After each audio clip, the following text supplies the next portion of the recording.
Satyabhama Institute of Science and Technology, Chennai. Satyabhama Institute of Science and Technology, Chennai.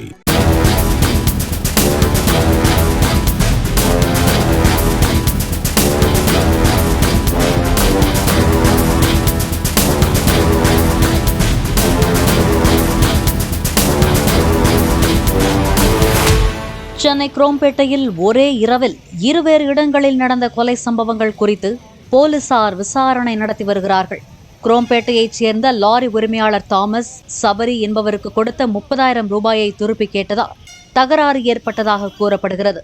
இதில் சபரியும் அவரது கூட்டாளிகளும் சேர்ந்து தாமஸை அரிவாளால் வெட்டி கொன்றதாக போலீசார் தெரிவித்துள்ளனர். இரும்புலியூர் ஏரிக்கரை பகுதியில் ஆட்டோ ஓட்டுநர் கார்த்திக் ராஜா நேற்று இரவு சவாரிக்காக நின்றிருந்த போது மர்ம நபர்கள் சிலர் கத்தியால் சரமாரியாக வெட்டி கொன்றுவிட்டு தப்பியதாக கூறப்படுகிறது. பல குற்ற வழக்குகளில் தொடர்புடைய கார்த்திக் ராஜா முன்விரோதம் காரணமாக கொல்லப்பட்டாரா என்ற கோணத்தில் போலீசார் விசாரித்து வருகிறார்கள்.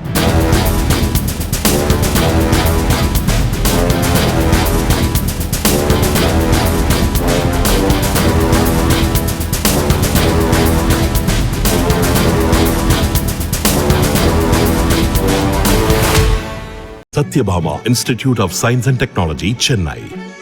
Satyabhama Institute of Science and Technology, Chennai.